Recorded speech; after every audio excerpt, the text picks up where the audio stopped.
Hello and welcome to Market Matters presented by Max. I'm Joe Teague. With me is Brian Stutland. Brian, how are you today? Great. Happy Monday. Good trading. Market off to a good start, rebounding from what was a pretty ugly, let's call it month, really. Yeah, it was a fantastic 6 months, November through March. Boom. April hit like a ton of bricks. Maybe people raising money for taxes. I don't know, but you had the double whammy, Brian. You had interest rates rising, geopolitical concerns rising, and it just turned into a massive risk-off story. Yeah, and really our big story today is our AI play, the tech play on the market. Is it over? And it kind of feels like something's going down to shake things out, whether this is going to be a carpet shaker or not. We're going to really get into this on this show when we talk about semiconductors. We talk about other names reporting this week. Google, big earnings this week. We're going to talk about it on the show. But, reports out that the Mag 7 is dead, Joe. What do you think? Yeah, last week, it's some bad news out of the semiconductor. TSM said, some of there might be weaker demand second half of the year, and it went to pound town. The market took NVIDIA last Friday down 10%, Supermicro down 10%. Investors were just throwing in the towel, saying enough is enough, and maybe that's exactly what the bulls needed to finally say this is over. And it is a pivotal week, Brian. We got the PCE. That's the Fed's preferred inflation metric. That's coming out Friday. We have a ton of earnings. We have 40% of the market cap of the S&P, the NASDAQ, 15 trillion in market cap. Tesla, Meta, Microsoft, and Alphabet. So it is a huge week, to say the least. It really is. The PCE number is coming out at the end of the week will also be very big. Obviously, the Federal Reserve May 1st are going to talk about interest rates. We had a lot of discussion coming out on a lot of Fed governors this week. So we'll get into that on the show and what we think about it. But yeah, it's going to be a big week. It's going to be a market mover for sure this week, Joe. Yeah, and last week, we were sitting here. Volatility was high. It got higher through the week, but we've come down a little bit to start the week. The market's off on the right foot this week. Last week, some of those days, the market got off to the right foot and then sold off throughout the day. Hopefully, the market could hang on to the gains today. But volatility finally is coming in this week. We saw a couple weeks in a row where volatility was rising, so that certainly is good. We also, again, are in the situation where the front month future, Brian, is below the spot.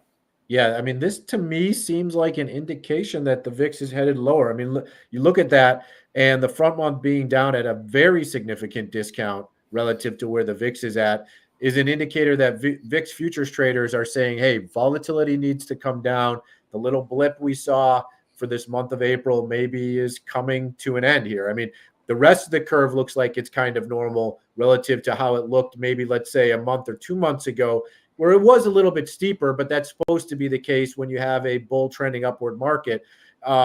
But here, it's just interesting how much of a discount. We have the Federal Reserve that's going to talk about interest rates coming up in a couple of weeks. We have earnings right now, and yet the VIX stays at a premium to the front month May VIX future. So I think it's potentially a leading indicator that VIX is coming down lower.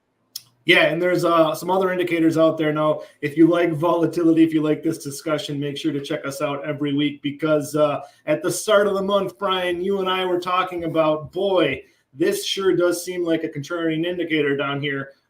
This skew index where these calls were relatively expensive compared to the puts, that can be a sign the market's getting a little frothy. There's some FOMO going on, people buying these calls. That can be a point in time when things reverse. That's exactly what happened at the start of the month. And now we're at the reverse situation, Brian. We're at a point where the puts are screaming high.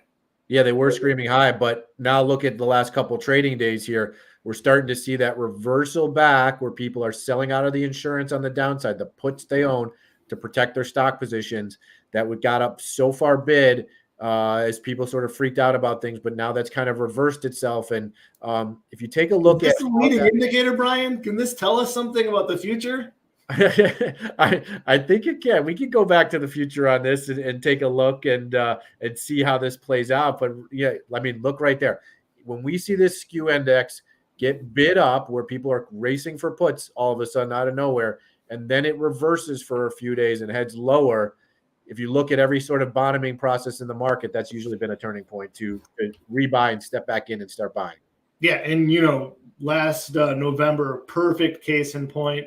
Puts got way too expensive at the end of the month. We know interest rates were sky high. We're going to get into that. And not too long after, we saw the market bottoming right here. So something we're watching. But like, can we go one step further? What does it look like versus volatility, Brian? Well, the process happened was volatility made a double top here in October, but a big signal, something we're going to be watching this week very closely for, is while volatility went back higher, we did not get that rise back up here in the skew index, and that was a sign that the all clear was about to be given. Yeah, and then now look right now. This looks like a repeat, right, of before, where the skew index is giving a all clear signal. I talked about it last week on a number of things in media, and 18 level here, close below there on the VIX, could be a signal that VIX is coming down. Look how significantly it dropped last time. This happened before the time before that. So if that's an all clear sign, stocks have to go higher, right, Joe? Yeah, and well, the other thing that happened, is the market can stay flat for a period of time, Brian. This morning we saw, since Friday's open, we had the market lower and volatility lower. When we see that type of a pattern play out over a couple of days, that can mean the market just wants to sit still for a while, and that really tracks with the seasonality that we've seen in election periods. It's an election year. Going back in time, when you look at the election years where the best quarter was the first quarter, we know we had a 10% return in the first quarter. This is what the pattern is. We're right in the middle of this sell-off we see in April, in May. And at the end of May would be the time the market starts to return to a rally mode.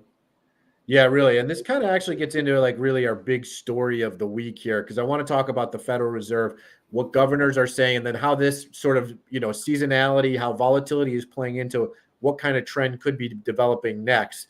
So let's just first look at some of the fundamentals here. We had a bunch of governors speaking over this last month. We really kind of laid out a chart whether their speak was dovish, hawkish, or kind of neutral. And I think it's only coincidental. I circled the bullseye here on what Powell said, and he was dead spot on between everybody, because we had two doves, we had two hawks, we had two people saying, we're restrictive enough. To me, it says they may not just not cut 3 times. They may not cut at all, and are really going to be data driven over the next few weeks just to see how that plays out. But I don't expect rate cuts to happen as much as people think they're going to happen.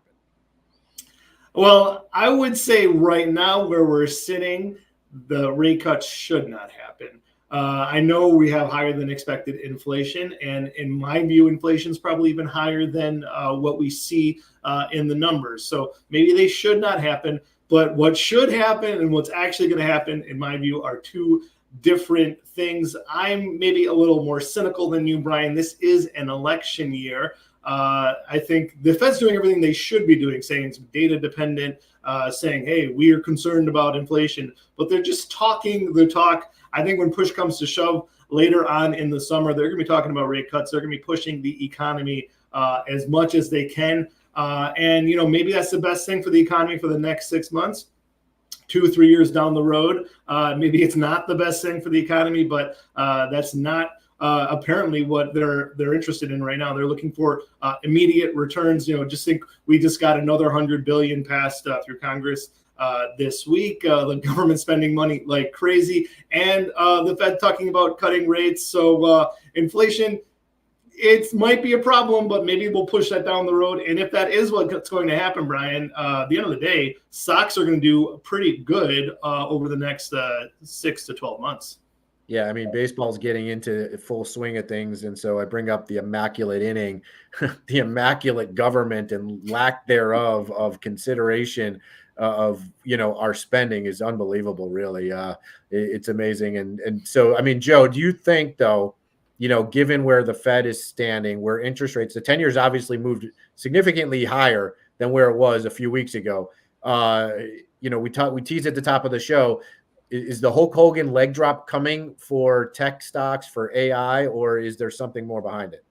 Well, I think the market's actually trading just like just like my prediction is. We talked about gold a couple weeks ago. People are still betting on inflation in spite of the fact that the Fed is saying that they're going to be, hawkish on their policy. And just go back in time over the past few years, Brian, looking at the 10-year yield versus the semiconductor index. I mean, yes, over the past few years, both are higher, Brian. Both are up over that time period. But you notice every time we get this situation where the market starts focusing in on the 10-year and it rises really quickly, we get some panic and some risk-off mentality, and people sell out of the SMH. And every time the 10-year peaks in yield, that's a bottom, a short-term bottom in the semiconductor index, and has a big rally shortly thereafter.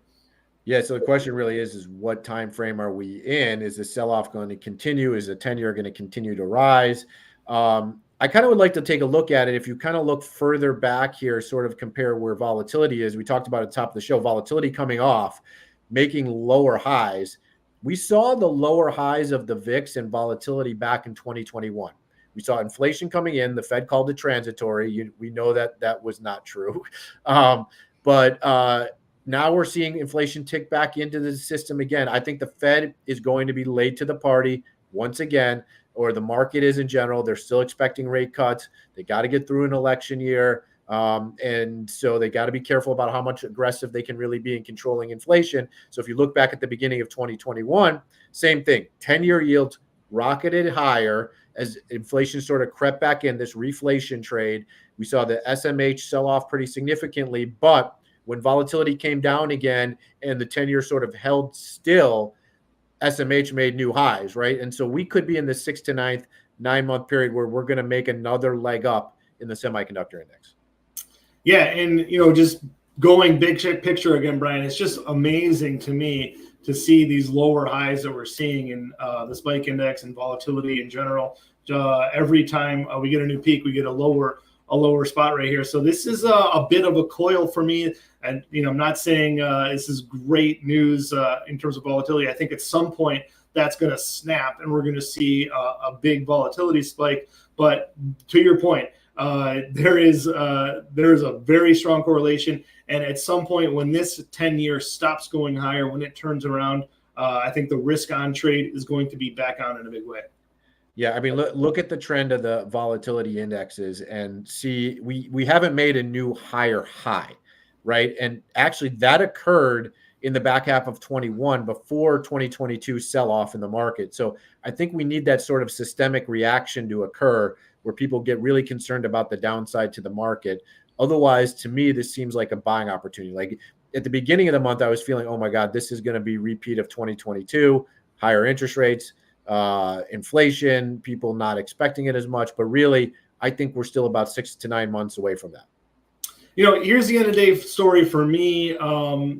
That I'm concerned to the downside. I'm concerned about the risk to the market when the economy slows down. When we start to see the unemployment rate rising, I think we're going to see a different story in stocks. I think it's going to be different when it comes to rates dropping. I think when you see the rising unemployment with yields dropping, that's going to be bad. But if you have unemployment stable where it is, the economy, being fueled by all this government spending, I think it'll be good for stocks with interest rates coming lower.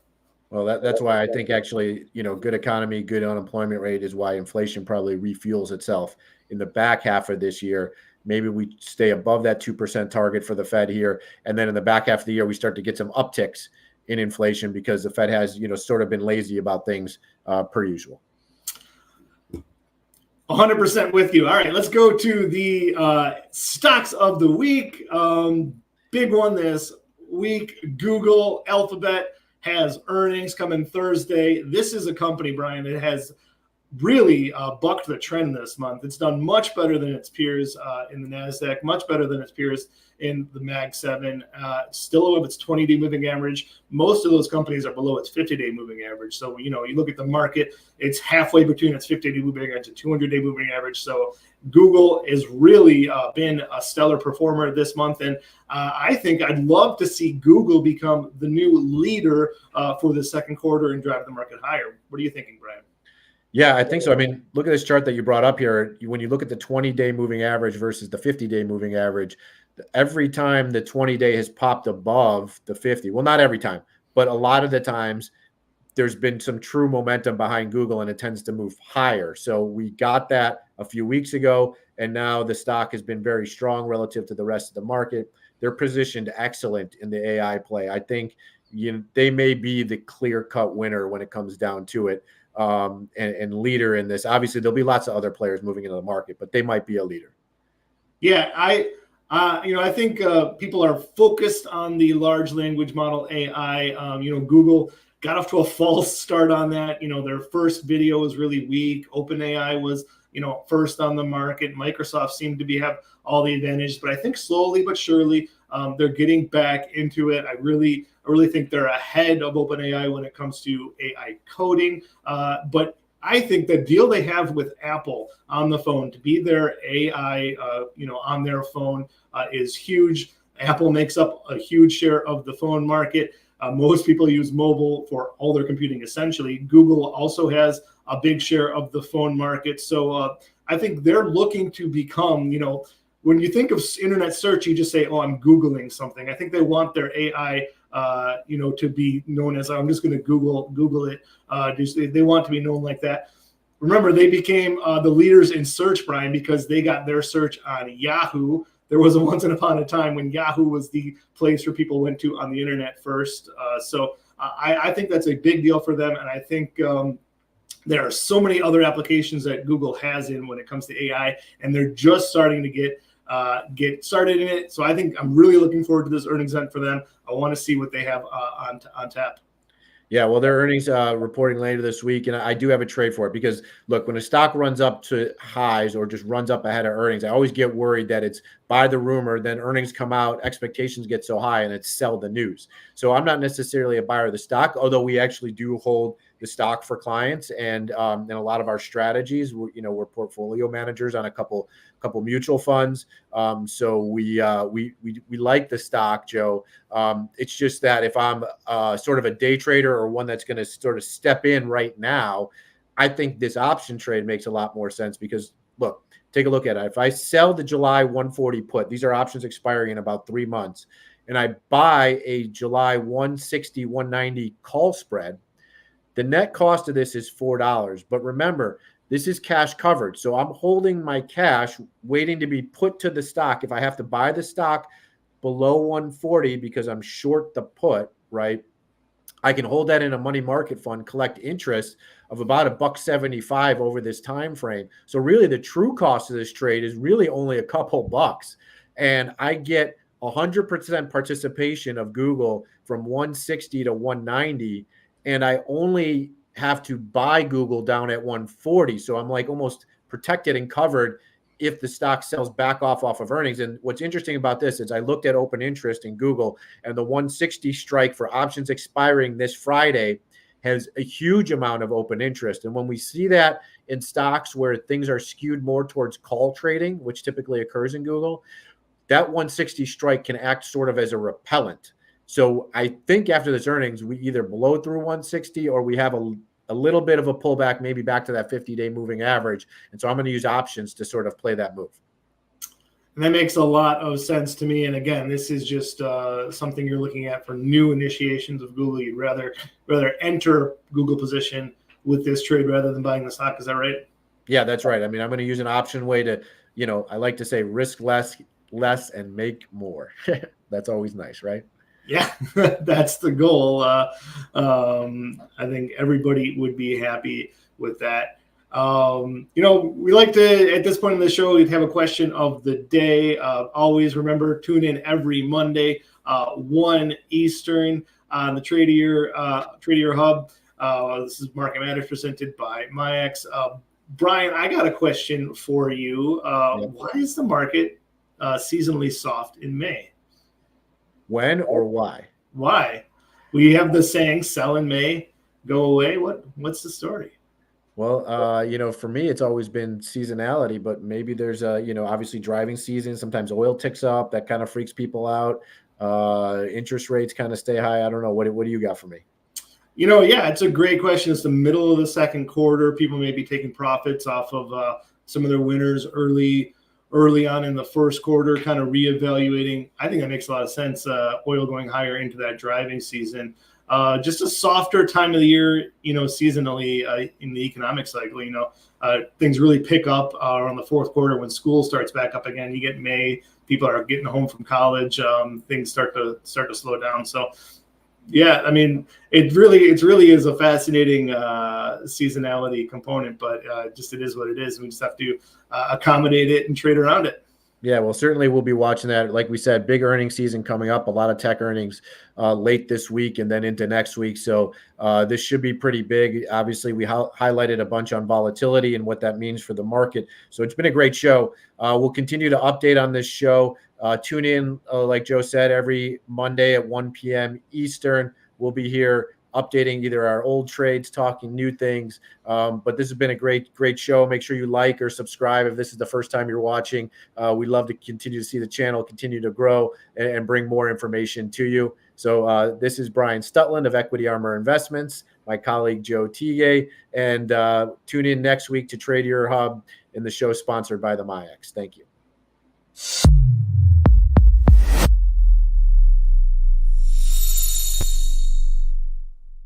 All opinions expressed by Tradier Hub contributors are solely the contributors' opinions and do not reflect the opinions of Tradier nor its affiliates and/or subsidiaries. You should not treat any opinion expressed by Hub contributors as a specific inducement to make a particular investment or to follow a particular strategy, but only as an expression of their opinion. The contributors' opinions are based on their own personal research, but neither Tradier nor its affiliates and/or subsidiaries warrants its completeness or accuracy, and it should not be relied upon as such. Any trades or positions discussed or referred to by contributors may or may not be actual live trades or positions. Such information is not intended to be financial or investment advice. Tradier Inc. is the parent company of Tradier Brokerage Inc. Tradier Brokerage Inc. and Tradier Inc. are separate entities with their own products and services. Securities products and services are offered through Tradier Brokerage Inc. Tradier Brokerage Inc. is an independent subsidiary of Tradier Inc., all rights reserved, member FINRA SIPC.